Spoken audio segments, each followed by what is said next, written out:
Live breaking news और आप देख रहे हैं काशी संदेश, शहर का अपना न्यूज नेटवर्क। समलैंगिक विवाह को मान्यता देना होगा घातक। सर्वोच्च न्यायालय में दायर की गई याचिका में सुप्रीम कोर्ट की जल्दबाजी ठीक नहीं। समलैंगिक विवाह मुद्दे की राम जन्मभूमि मुद्दे से तुलना करना बर्दाश्त नहीं।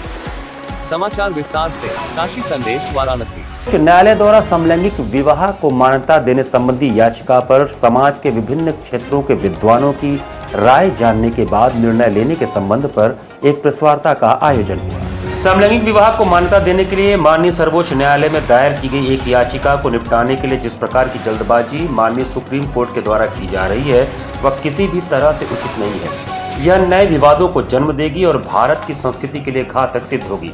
इसलिए इस विषय पर आगे बढ़ने से पहले माननीय सर्वोच्च न्यायालय को धर्मगुरुओं, चिकित्सा क्षेत्र, समाज विज्ञानियों व शिक्षाविदों की समितियां बनाकर उनकी राय लेनी चाहिए।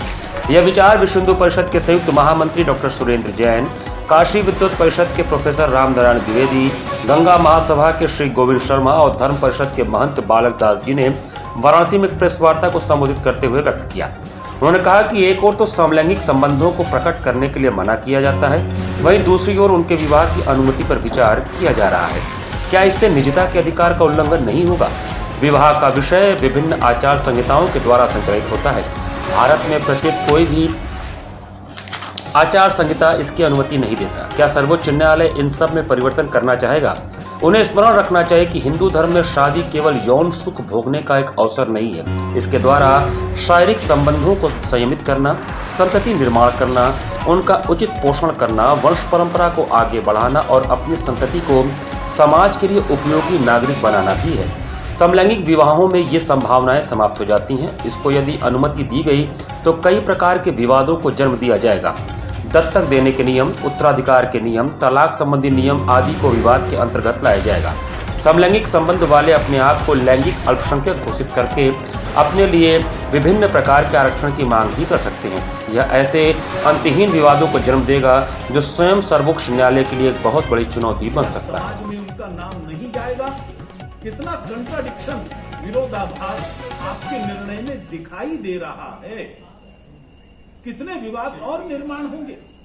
आखिरकार दत्तक लेने का अधिकार, विरासत के अधिकार, तलाक के नियम, इन सब का क्या होगा? ये सब पर्सनल लॉज के द्वारा ही तो गठित होते हैं। क्या आप इन सब में भी संशोधन करना चाहेंगे? मैं सुप्रीम कोर्ट को ध्यान दिलाना चाहता हूं, विवाह मात्र दैहिक संबंधों की यौन इच्छाओं की पूर्ति करने का माध्यम नहीं है। ये यौन इच्छा को संयमित करना, संतुलित करना उसका माध्यम है। संतति निर्माण करके उनको योग्य संस्कार देना, उनको जिम्मेदार नागरिक बनाना, कुल परंपरा को आगे बढ़ाना। हर कुल की एक परंपरा होती है। इन सब विषयों का क्या होगा? क्या होगा जब समलैंगिक संबंध रखने वाले अपने आप को लैंगिक आधार पर अल्पसंख्यक घोषित करने की मांग करेंगे और रिजर्वेशन करेंगे? आप बहुत जल्दी में हैं शायद, और इसीलिए आपने इस मामले की तुलना की है राम जन्मभूमि से। ये अपराध किया है। राम जन्मभूमि का मामला एक दिन में तय नहीं हुआ है। हिंदू समाज ने 500 साल तक लड़ाई लड़ी है। लाखों लोगों ने बलिदान दिए। कोर्ट के अंदर भी हम लगातार 60-70 साल तक लड़ते रहे। एक एक तथ्य, एक एक सत्य, एक एक सबूत, उन सब की आपने बारीकी से जांच की है, लोअर कोर्ट से सुप्रीम कोर्ट तक। क्या इस विषय में ऐसा कुछ किया है?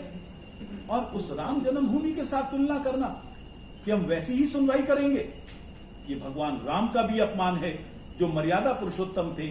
ये हिंदू समाज का भी अपमान है जिन्होंने इतने साल तक लड़ाई लड़ी थी, और ये राम जन्मभूमि का तो अपमान है। इसलिए मैं समझता हूं न्यायपालिका को अपने इस विषय पर पुनर्विचार करना चाहिए।